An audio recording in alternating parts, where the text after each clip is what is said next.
começar agora a aula de perspectiva, tá? Desenho em perspectiva, tá bom? Bom, a ideia da perspectiva é que você consiga representar no plano, né, no nosso caso papel, um desenho com informação das 3 dimensões. Tá? Então está até exemplificado aqui. Se eu considerar que isso é a frente, num papel, num plano, eu tenho informação de largura, altura e profundidade. Existem diversos tipos de perspectivas. Como a introdução aqui, nós vamos primeiro falar aqui da perspectiva cônica, né? A cônica ela se divide em 3 situações, com 1 ponto de fuga, 2 pontos de fuga e 3 pontos de fuga. Com um ponto de fuga, basicamente, eu tenho num plano aqui escolhido, eu tenho largura e altura, uma largura e uma altura em verdadeira grandeza. Tá? E depois, todas as linhas de profundidade convergem para um ponto. E, naturalmente, eu vou ter uma distorção, né, de todas as outras medidas, tá certo? Tanto de altura, quanto de largura, quanto de profundidade. O jogo com esse ponto de fuga faz com que o sólido fique mais ou menos deformado. Então, se eu distanciar mais o sólido do ponto de fuga, ele fica menos deformado, né? Então, como exemplo, né, essas alturas vão ser mais parecidas se o sólido estiver mais longe do ponto de fuga, estiver mais próximo, distorce mais. A parte do sólido que eu quero mostrar também é influenciada pelo ponto de fuga. Se eu tivesse pegado esse ponto de fuga e colocado aqui, por exemplo, eu estaria mostrando o lado esquerdo do sólido e a parte superior. Poderia colocar o ponto de fuga aqui para mostrar a parte inferior e o lado esquerdo, e assim por diante. Com 2 pontos de fuga, que é esse caso aqui, eu faço todas as linhas de profundidade e de largura convergirem para esses pontos de fuga. Tá? Como consequência, eu vou ter uma única medida que eu escolho, vamos dizer essa altura aqui, ó, que está oculta, tá? Em verdadeira grandeza, no tamanho real, e todas as outras medidas sofrem alteração. Tá? E o último caso aqui, 3 pontos de fuga, tá? Onde eu faço todas as linhas de altura, largura e profundidade convergirem para pontos de fuga. Essas perspectivas são muito utilizadas, né, em desenho de apresentação, publicidade, marketing, tá certo? Mas nós não vamos tratar delas aqui em desenho técnico. Em arquitetura também se utiliza muito, ela é muito útil quando você quer destacar uma parte do objeto. Então, o jogo com a posição dos pontos de fuga faz com que eu consiga destacar uma parte mais que outra. Então, em animação ela também é muito utilizada. E é uma perspectiva que é mais próxima da nossa visualização, né? Quando eu estou na estrada, eu vejo a estrada, ela converge, né, praticamente para um ponto, não. Uma reta longa, por exemplo, tá? Um trecho longo da estrada, tá? Então a perspectiva cônica ela é mais parecida com a forma como a gente enxerga. Entretanto, para a gente aqui em desenho técnico, nós vamos dar prioridade para perspectivas que não alteram essa forma do objeto, tá? O primeiro caso aqui são as perspectivas axonométricas, tá? Onde eu tenho esse termo axonométrica tem a ver com os eixos, tá certo? Então eu defino a posição para os eixos e todas as linhas naquela direção são paralelas. Então, por exemplo, aqui eu tenho um eixo de altura, todas as linhas de altura vão ser paralelas a esse eixo. E o fato de ser trimétrica é porque os ângulos entre os eixos são diferentes. Então eu tenho 3 eixos, né? O eixo onde eu represento as larguras, o eixo onde eu represento as alturas e o eixo onde eu represento as profundidades. Tá certo? E o ângulo entre esses eixos aqui, os 3 ângulos são diferentes, por isso que ela é chamada uma perspectiva trimétrica. Essas perspectivas também são chamadas de paralela, né? Perspectiva paralela justamente por causa do paralelismo, né? Em relação a todas as linhas em cada direção.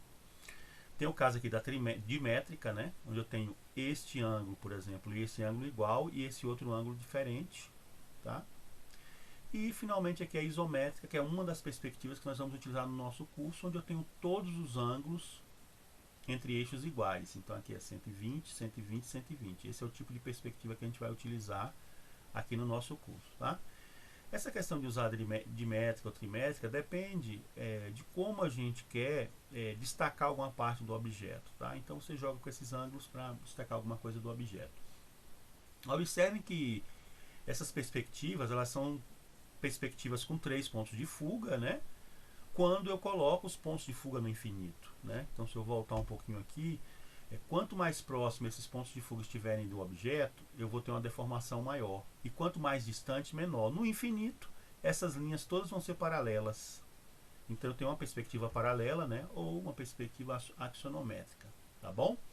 E, naturalmente, aí a posição dos pontos de fuga é que vai falar se ela é dimétrica, trimétrica ou isométrica. Bom, outro tipo de perspectiva que a gente vai tratar aqui é a chamada perspectiva cavaleira ou militar, tá certo? É uma perspectiva onde eu vou ter o plano da frente do objeto, né, paralelo ao observador, tá certo? Então eu tenho sempre esses dois eixos aqui, um na horizontal, o outro na vertical, e eu tenho um eixo aqui, ó, de profundidade com uma inclinação com a horizontal, tá certo? Isso aqui é um desenho em perspectiva cavaleira, onde eu tenho esse ângulo aqui, ó, igual a 45 graus.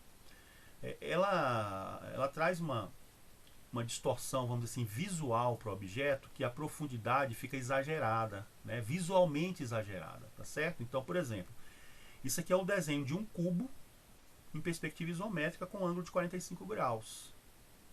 Então, visualmente, a profundidade parece maior do que a altura e largura, mas é um cubo. Para compensar esse exagero visual na profundidade, nós vamos reduzir a medida da profundidade na hora de desenhar, tá?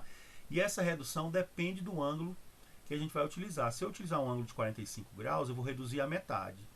Se eu utilizar um ângulo de 30 graus, eu reduzo em 1/3 a profundidade original. E se eu usar um ângulo de 60 graus, eu reduzo em 2/3 a profundidade original.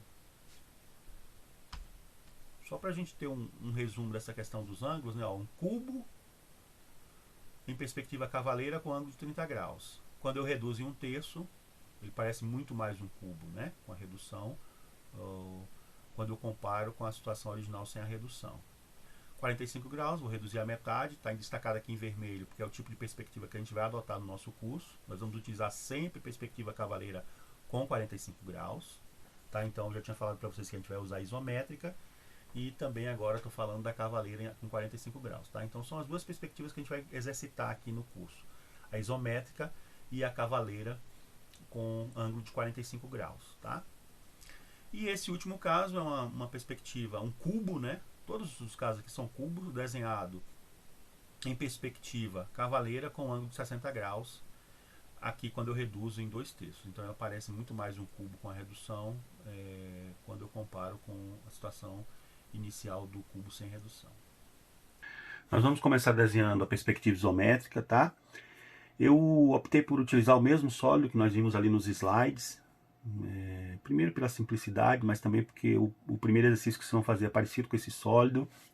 E também porque vocês viram esse sólido em várias perspectivas. Então agora a gente vai basicamente pensar na questão da posição de eixos e essas coisas, tá bom? Bom, primeira coisa importante é o seguinte, perspectiva isométrica, então nós temos aqui 3 ângulos iguais, né,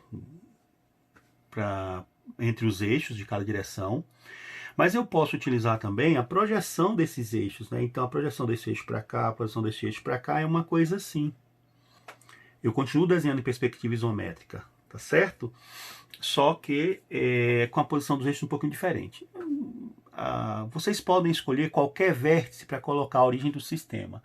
Mas, de modo geral, quando eu utilizo essa forma de apresentar os eixos, eu coloco no encontro de arestas que estão ocultas aqui. Tem um vértice aqui embaixo, na base do sólido, nesse canto.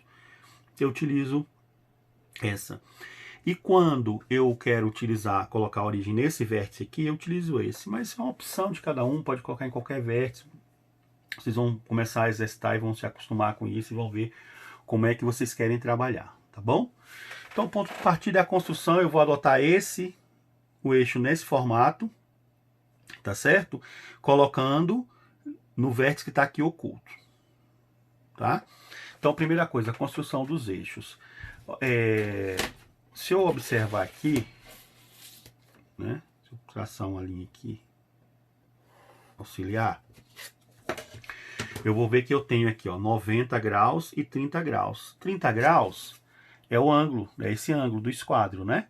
Então é basicamente assim que eu vou construir o sistema de eixos. Eu vou inicialmente ter uma linha vertical, né? O eixo das alturas, tá certo?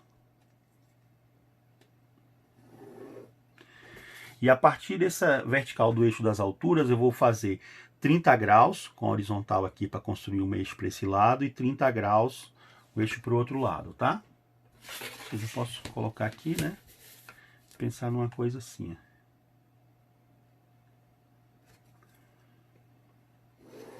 30 graus para cá. Aí eu vou rebater o esquadro, tá certo? Então eu vou rebater o esquadro. Vou fazer a base aqui pra gente. Vou rebater o esquadro, tá certo? E faço 30 graus aqui, tá bom? Naturalmente eu posso também fazer a base aqui, tá certo? E trabalhar com o esquadro assim, rebatido aqui. E depois rebato, faço nessa posição, tá certo? Bom, muito bem, ok. Então, se esse vértice que está oculto aqui é o vértice que eu vou colocar nessa posição, eu vou ter essa linha aqui indicando profundidades e essa linha indicando larguras. Profundidade eu tenho 3 e 3, e largura eu tenho uma largura constante igual a 4. Então eu vou medir aqui, né? 3 e 3, tá?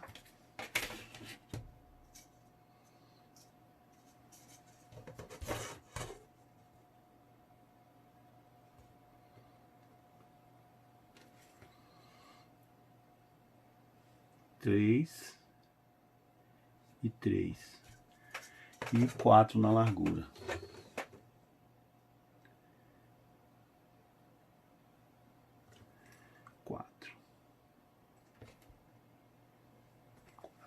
Tá bom?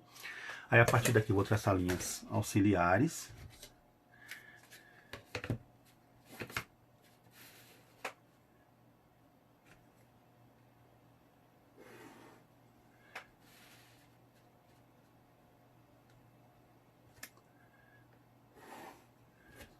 Rebater o esquadro, né?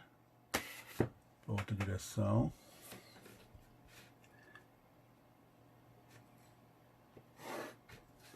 Certo?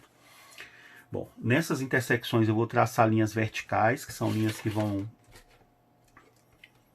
utilizar para construir as alturas.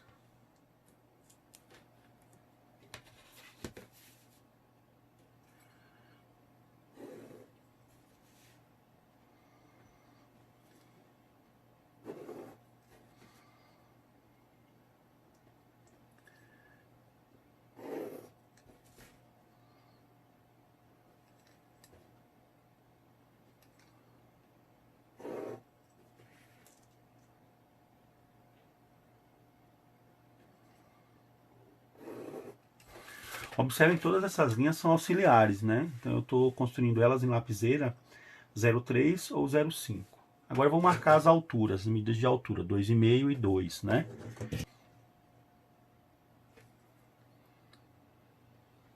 2,5, tá certo?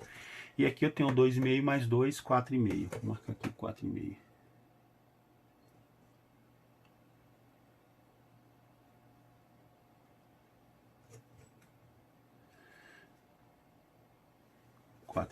Certo? Aí vou traçar, né? Como a gente sabe, essa perspectiva ela é axonométrica, é uma perspectiva paralela, então todas as linhas em cada direção são paralelas. Vou traçar aqui a largura do sólido lá em cima. Depois a largura do sólido aqui na frente. Depois que eu meço as alturas, a perspectiva isométrica é muito esse jogo de linhas paralelas, né?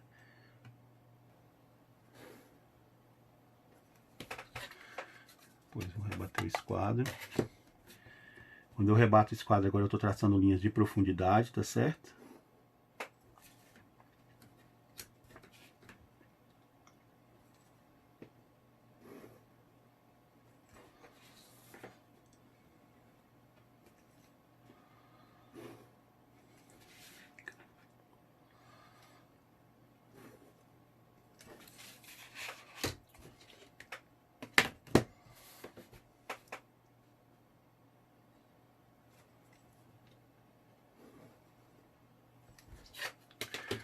Bom, definida agora as linhas auxiliares para as arestas do sólido, nós vamos passar agora a lapiseira 07, tá certo? Em todas as linhas que são efetivamente aresta. Aí eu vou para a lapiseira, né, 07 ou 09, depende da opção que vocês fizeram. Como eu tenho sempre os 2 pontos, eu posso soltar o esquadro, né?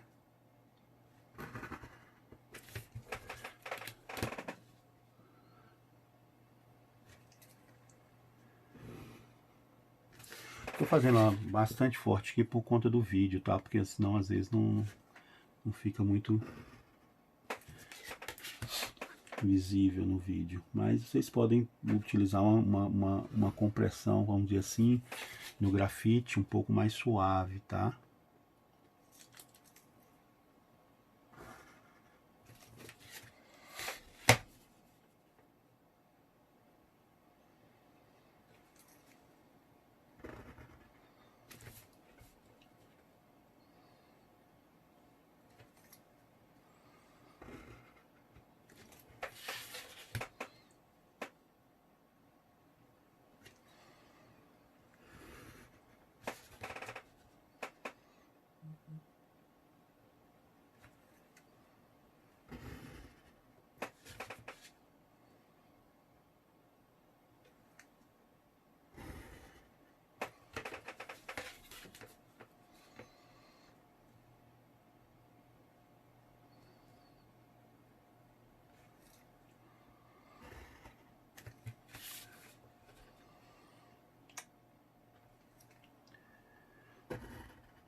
Ok, é isso, tá?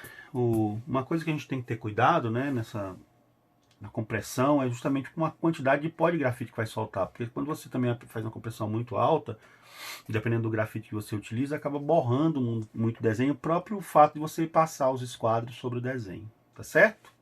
Então é isso. Esse é o desenho desse sólido em perspectiva isométrica. Naturalmente isso aqui não é perspectiva isométrica, né? Bom, nós vamos construir agora o desenho em perspectiva cavaleira, tá certo? Primeira coisa é definir o sistema de eixos. Na cavaleira a coisa é um pouco mais direta, né? Em geral eu tenho o eixo horizontal das larguras, vertical das alturas. E aí eu vou colocar o eixo a 45 graus aqui para a direita, se eu quero mostrar a vista lateral direita, e colocar o eixo a 45 graus para a esquerda, se eu quero mostrar a vista lateral esquerda, tá certo?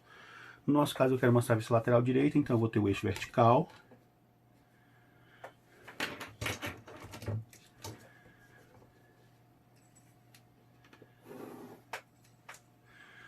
Um eixo aqui para marcar as larguras. E o eixo a 45 graus, onde eu vou marcar as profundidades e mostrar a vista lateral. Vou mostrar a parte lateral direita do sólido, tá certo? Agora é marcar as medidas, né? Então largura, eu tenho uma largura única que é 4. É um sólido que a gente já conhece bem. 4. Vou marcar para cima 2,5 e 2. 4,5, né? Sendo 2,5 e 2.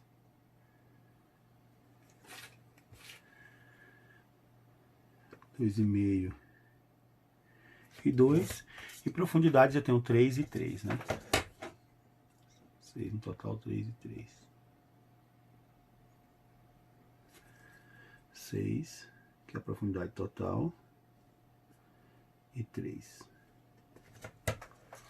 Ok, agora eu vou fazer as linhas auxiliares, né? Depois passar a lapiseira 07. Então vou fazer primeiro as linhas auxiliares aqui de verticais, né? Nas alturas.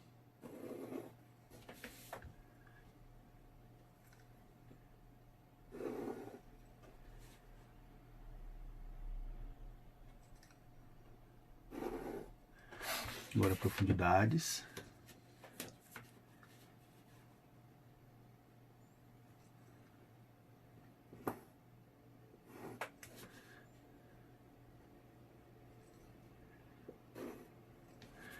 E larguras.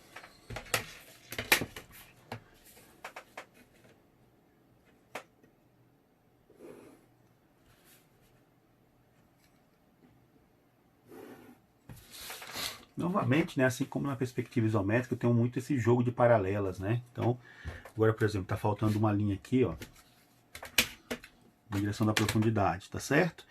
Então é 45 graus, né? Nós estamos usando 45 graus.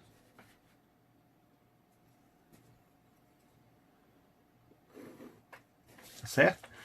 Tem uma linha de largura, né? Nessa posição, mesma coisa. Então a direção da largura.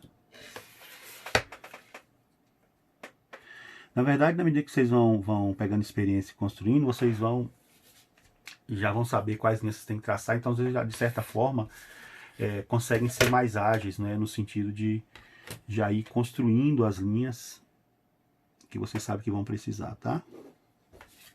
Certo? Agora tem a linha aqui de profundidade. Que vai encontrar com essa aqui.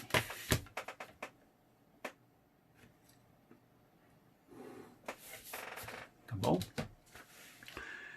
Observem o seguinte, eu não reduzi medida na profundidade, tá certo? A técnica de perspectiva cavaleira, para manter a proporção visual das dimensões, fala para reduzir a metade, a gente viu, né, no início da aula.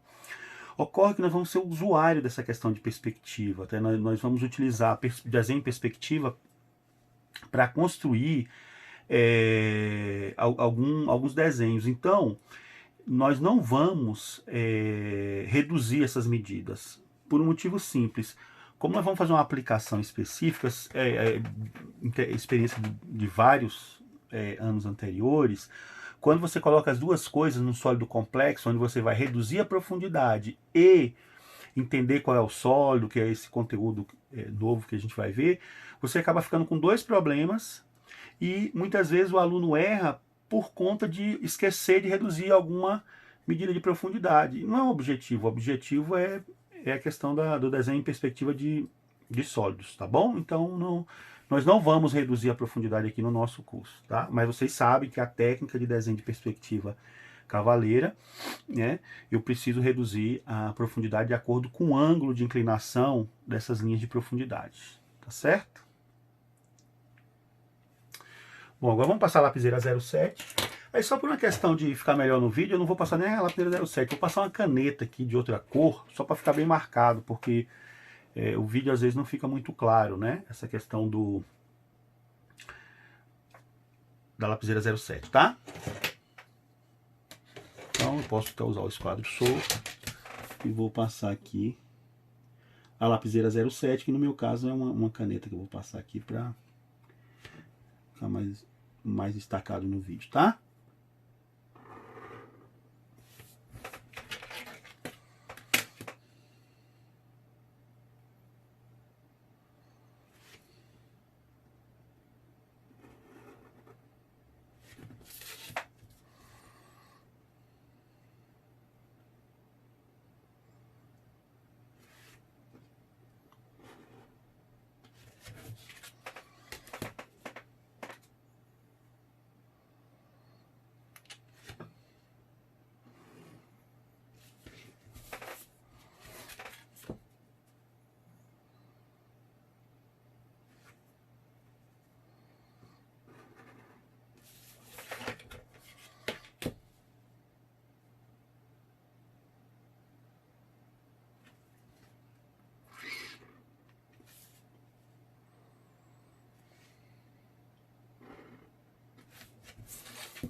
É isso, tá? Desenho desse sólido em perspectiva cavaleira, sem fazer a redução da profundidade. Bom, vocês observaram que eu desenhei tanto a perspectiva isométrica quanto a perspectiva cavaleira sem desenhar as arestas invisíveis, né, ou as arestas ocultas. Só relembrando vocês, no conteúdo anterior, na aula, no desenho de vistas, vocês são obrigados a desenhar todas as arestas visíveis e invisíveis. Tá? Isso não está no enunciado, isso não está pedindo. Isso é uma necessidade de todas, do desenho, da construção do desenho. Aqui no desenho em perspectiva isométrica, vocês só vão desenhar as arestas ocultas quando for solicitado no enunciado, tá bom? Por quê? Porque no desenho em perspectiva, as arestas ocultas, muitas vezes, elas atrapalham a visualização mais do que ajudam. Então aqui a gente tem sem aresta oculta, com aresta oculta em perspectiva isométrica. Sem aresta oculta, com aresta oculta em perspectiva cavaleira. Tá bom? Aí vai depender do enunciado. Se o enunciado não falar nada, vocês não colocam. E se o enunciado pedir, vocês colocam. É parte do exercício inserir, desenhar as arestas ocultas.